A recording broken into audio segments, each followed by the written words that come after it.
संत कबीर नगर जिले के दनगटा तहसील क्षेत्र के सोनहन गांव में वर्ष 2010 में हुई चकबंदी में मुमताज अली नामक व्यक्ति की जमीन खोजने से नहीं मिल रही है। आपको बता दें कि सोनहन गांव में वर्ष 2010 में चकबंदी विभाग द्वारा गांव में चकबंदी हुई और मुमताज अली के पिता ने एक जमीन का बैनामा कराया था और वो वर्ष 2010 तक वह जमीन इनके कब्जे में रही, लेकिन चकबंदी के बाद से वह जमीन गायब हो गई। तब से लेकर अब तक मुमताज अली लगातार चकबंदी से लेकर के पुलिस, तहसील, थाना दिवस और अधिकारियों का चक्कर लगा रहे हैं।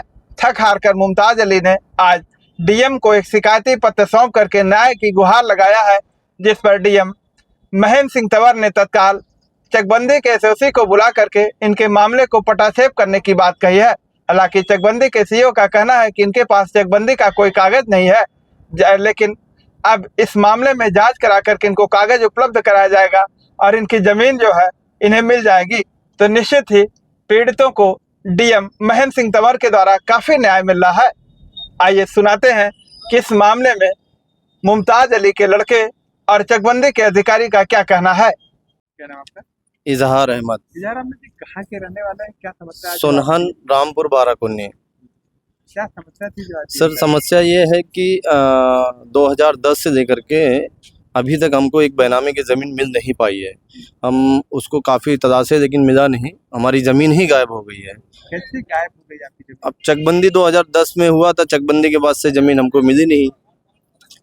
उस बाबत हम डीएम साहब के यहाँ आए थे। डीएम साहब ने एसओसी साहब को बुलाया और उनसे बातचीत करवाया। एसओसी साहब ने 1 हफ्ते का टाइम दिया है। 1 हफ्ते के बाद वो हमको रिपोर्ट देंगे कि क्या इस पे हो सकता है। डीएम की कार्रवाई से कितने संतुष्ट हैं? सर अभी डीएम साहब के इस बात से तो हम लोग काफ़ी उम्मीद पे हैं कि हमारा काम हो जाएगा।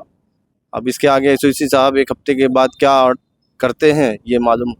काफी लंबा समय हो गया, 14 साल का समय होने जा रहा है। यस और सर। आपकी जमीन अब तक कहाँ कहाँ चक्कर मारे कि आपकी जमीन के बारे में जानकारी? सर इस पे पिताजी ने लगभग 14 साल काफ़ी मेहनत किया, सीईओ साहब के यहाँ और बाकी लोगों के यहाँ दौड़े, चक्कर काटे, थाना चौकी सब मैनेज किया, लेकिन कहीं से हो नहीं पाया है, जिससे हम निराश होकर के डीएम साहब के यहाँ आए। डीएम साहब ने इस पे एसओसी साहब को बुला करके ये सारी चीज़ें उनको बताया और एसओसी साहब ने इस पे 1 हफ्ते का टाइम लेकर के कार्रवाई करने की बात कही है। सर ये दनगटा थाना क्षेत्र के सोनहन गांव का एक मामला है मुमताज अली का, जिनका वर्ष 2010 तक जमीन पर कब्जा था और चकबंदी हुई उसके बाद से उनकी जमीन गायब हो गई है। उनकी जमीन अभी तक नहीं मिली है, लंबा समय हो गया, 14 वर्षों तक। तो क्या कारण रहा कि इनकी जमीन अब तक खुद नहीं पाई है? इनकी जमीन कहाँ गायब हुई इन्हें खुद नहीं पता है। 2010 में जब चकबंदी हुई तो निश्चित तौर पे इनके कागज बने होंगे, इनके पास इनके कागजात नहीं है। अगर ये कागजात होते तो मैं तत्काल इनका कब्जा दिला देता। और इसके धारा 52 हुए भी 15 वर्ष से ज़्यादा का समय व्यतीत हो चुका है। अब इन्होंने मुझे ये मामला दिया है तो मैं इसमें देख के इनके रिकॉर्ड्स पहले इनको उपलब्ध कराने का प्रयास करूंगा। इसको बताऊंगा कि अपने रिकॉर्ड्स जहां भी हैं वहां से प्राप्त कर लें, उसके बाद ये अपनी ज़मीन पे कब्जा प्राप्त कर सकते हैं। चकबंदी होती है तो ये जिम्मेदारी किसकी होती है कि कृषक को उसकी जमीन का रिकॉर्ड बताएगा कि जमीन रिकॉर्ड हमारे यहाँ चकबंदी में जितने स्टेज पर कार्रवाई होती है सबके रिकॉर्ड के फॉर्म उद्धरण के रूप में फ्री ऑफ कॉस्ट गाँव में वितरित किए जाते हैं, सबको दे दिए जाते हैं। ये उस समय नहीं पहुंचे होंगे इसलिए इन्हें नहीं मिला होगा। ये उस गांव में जब जब हमारे यहाँ फार्म 5, फिर फार्म 23 और फिर फार्म 45 और फिर कब्जे की फार्म 26, ये सारे वितरित किए जाते हैं। इन चारों समय पे ये वहाँ रहे नहीं होंगे इसलिए इन्हें प्राप्त नहीं है। तो क्या अब इनकी जमीन मिल पाएगी?